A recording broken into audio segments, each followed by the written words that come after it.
മകരവിളക്കിനൊരുങ്ങി.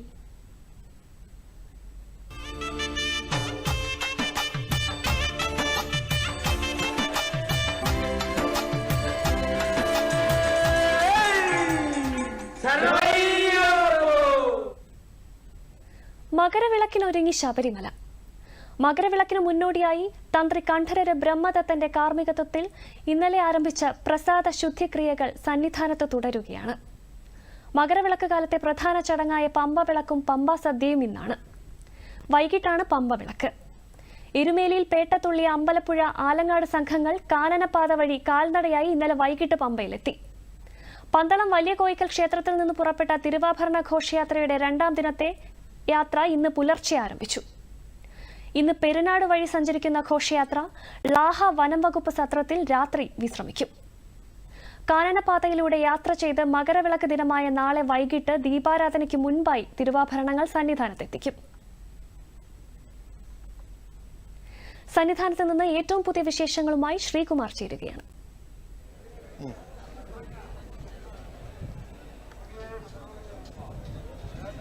മേഘ, ഈ ശബരിമലയിലെ മകരവിളക്ക് ദർശനത്തിലുള്ള എല്ലാ ഒരുക്കങ്ങളും പൂർത്തിയായി കഴിഞ്ഞിരിക്കുകയാണ്.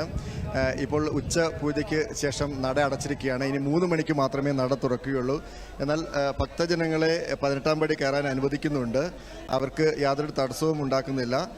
എന്നാൽ അമ്പലത്തിലേക്ക് ദർശനമുള്ളത് 3 മണിക്ക് ശേഷം മാത്രമേ ഉള്ളൂ. ഫ്ലൈ ഓവറിൽ ഇവർ കാത്തു നിൽക്കുകയാണ് ചെയ്യുന്നത്. അല്പസമയം കൂടി ഇവർ കാത്തു നിൽക്കുക. എന്തായാലും ശുദ്ധിക്രിയകളൊക്കെ ആരംഭിച്ചു. ഇന്നലെയാണ് ശുദ്ധിക്രിയകൾ ആരംഭിച്ചത്.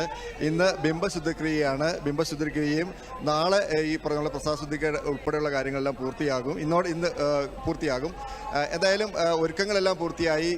ഈ മകരവിളക്ക് ദർശനത്തിലുള്ള എല്ലാ ക്രമീകരണങ്ങളും ഏർപ്പെടുത്തിയിട്ടുണ്ട്. പ്രത്യേകിച്ചും ഈ പ്രത്യേക ചില പോയിന്റുകളിൽ അതിനുള്ള എല്ലാ സൗകര്യങ്ങളും ഒരുക്കിയിട്ടുണ്ട്. അവിടെ കർശനമായ നിരീക്ഷണമുണ്ട്. ചില നിയന്ത്രണങ്ങളൊക്കെ ഉണ്ട്. അവിടെ വിരിവെക്കുന്നതിന് തടസ്സങ്ങളില്ലെങ്കിൽ പോലും പാചകം ചെയ്യുന്നതിന് തടസ്സങ്ങളുണ്ട്.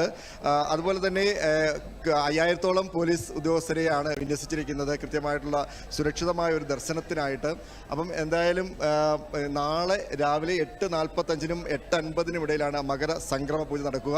കവടിയാർ കൊട്ടാരത്തിൽ നിന്നും പ്രത്യേക ദൂതൻ വശം കൊണ്ടുവന്ന നെയ്യാണ് അഭിഷേകം ചെയ്യുന്നത്. പ്രത്യേക ദൂതൻ കന്നി അയ്യപ്പൻ ഇവിടെ എത്തിക്കഴിഞ്ഞിരിക്കുകയാണ്. അത് ആ നെയ്യാണ് അഭിഷേകം ചെയ്യുന്നത്. 8:50-നുള്ളിലാണ് മകരസംക്രമ പൂജ. സൂര്യൻ ധനുരാശിയിൽ നിന്ന് മകരൻ രാശിയിലേക്ക് പോകുന്ന ശുഭമുഹൂർത്തത്തിലാണ് മകരസംക്രമ പൂജ നടക്കുക. തിരുവാഭരണ ഘോഷയാത്ര നാളെ ഉച്ചയോടെ 3 മണിയോടുകൂടി തന്നെ ശരംകുത്തിയിൽ എത്തിച്ചേരും. ശരംകുത്തിയിൽ നിന്നും സ്വീകരിച്ച് ഇങ്ങനെ കൊടിമരച്ചൂട്ടിലെത്തിക്കും. അവിടെ ദേവസ്വം മന്ത്രിയും ദേവസ്വം ബോർഡ് പ്രസിഡന്റും ബോർഡ് അംഗങ്ങളും എല്ലാം ചേർന്ന് സ്വീകരിച്ച് അത് തിരുവാഭരണ ശ്രീകോവിലേക്ക് കൊണ്ടുപോകും. ശ്രീകോവിൽ വെച്ചിട്ട് മേൽശാന്തിയും തന്ത്രിയും ഒക്കെ ചേർന്ന് സ്വീകരിച്ച് തിരുവാഭരണം ചാർത്തി ദീപാരാധന നടക്കും. അതിനുശേഷമാകും പൊന്നമ്പലമേട്ടിൽ ഈ മകരവിളക്ക് തെളിക്കുക. എന്തായാലും ഇതിന്റെ ക്രമീകരണങ്ങളുമായി ബന്ധപ്പെട്ട് നമുക്ക് ആധികാരികമായിട്ട് പറയാൻ നമ്മുടെ ദേവസ്വം ബോർഡ് മെമ്പർമാരുണ്ട്, അജികുമാറുണ്ട്. ഈ എല്ലാ ക്രമീകരണങ്ങളുമൊക്കെ പൂർത്തിയായോ? ഇനി എന്തെങ്കിലുമൊക്കെ ചെയ്യാൻ അങ്ങയുടെ ശ്രദ്ധയിൽപ്പെട്ടിട്ടുണ്ടോ? തീർച്ചയായിട്ടും മകരവിളക്കുമായി ബന്ധപ്പെട്ട് ദേവസ്വം ബോർഡ് ചെയ്യേണ്ട എല്ലാ കാര്യങ്ങളും വളരെ സിസ്റ്റമാറ്റിക്കായി പൂർത്തീകരിച്ചു വരികയാണ്. ഇതിനകം ഏതാണ്ട് 50 ലക്ഷത്തിന് അടുത്ത് അയ്യപ്പ ഭക്തന്മാരാണ് ദർശനത്തിന് വേണ്ടിയിട്ട് വന്നു പോയിട്ടുള്ളത്. അവർക്കാവശ്യമായ എല്ലാ ക്രമീകരണങ്ങളും ഞങ്ങൾ ഏർപ്പെടുത്തി കഴിഞ്ഞു. ഇന്നും നാളെയും പാണ്ടിത്താവളത്തിൽ ആയിരക്കണക്കിന് അയ്യപ്പ ഭക്തന്മാർക്ക് സൗജന്യമായിട്ടുള്ള ഭക്ഷണം കൊടുക്കുകയാണ്, അന്നദാനം കൊടുക്കുകയാണ്. അതുപോലെ ബാരിക്കേഡുകൾ കൊണ്ട് എല്ലാ കാര്യങ്ങളും നമ്മൾ പൂർത്തീകരിച്ചിട്ടുണ്ട്. ബാരിക്കേഡ് നിർമ്മാണവുമായി ബന്ധപ്പെട്ടെല്ലാം പൂർത്തീകരിച്ചിട്ടുണ്ട്. അതുപോലെ വിരിവെക്കാൻ അവിടുത്തെ പാണ്ടിത്താവളത്തിലെ അടിക്കാലുകളടക്കം വെട്ടിത്തെളിച്ച് വിരിവെക്കാൻ ആവശ്യമായ സൗകര്യവും ഉണ്ടാക്കി കൊടുത്തിട്ടുണ്ട്.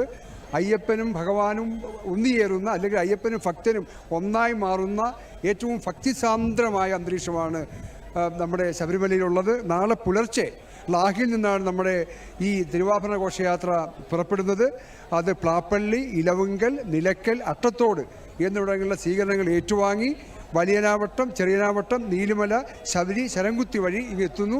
വൈകിട്ട് നിങ്ങൾക്ക് എല്ലാവർക്കും അറിയാവുന്ന പോലെ മകര സംക്രമണ സന്ധ്യയിൽ തിരുവാഭരണങ്ങൾ അയ്യപ്പനെ ചാർത്തിയാണ് മകര ജ്യോതിസും മകരവിളക്കും നമ്മൾ തെളിയിക്കുന്നത്. ഞങ്ങൾക്ക് കഴിഞ്ഞ വർഷത്തെ അനുഭവങ്ങളിൽ നിന്ന് പാഠം പഠിച്ച് ഒരു പരാതിയും ഉണ്ടാകാത്ത രീതിയിൽ സർവ്വസജ്ജമാണ് നമ്മുടെ വിവിധ ഡിപ്പാർട്ട്മെൻറ്റുകളും തിരുവിതാംകൂർ ദേവസ്വം ബോർഡും. എന്നോടൊപ്പം ബഹുമാനപ്പെട്ട ദേവസ്വം ബോർഡ് മെമ്പർ ജി സുന്ദരേശനുണ്ട്. ബാക്കി കാര്യങ്ങൾ അദ്ദേഹം പറയും. മെമ്പർ, എങ്ങനെയൊക്കെയുണ്ട് ബാക്കി കാര്യങ്ങൾ? ഈ വർഷത്തെ മകരവിളക്കുമായി ബന്ധപ്പെട്ട് എല്ലാ ക്രമീകരണങ്ങളും ദേവസ്വം ബോർഡും മറ്റ് വകുപ്പുകളും ചേർന്ന് നല്ല ഏകോപനമാണ് ഈ നിമിഷം വരെ നടന്നുകൊണ്ടിരിക്കുന്നത്. മകരജ്യോതി തെളിയാൻ ഇനി മണിക്കൂറുകൾ മാത്രമേ അവശേഷിക്കുന്നുള്ളൂ.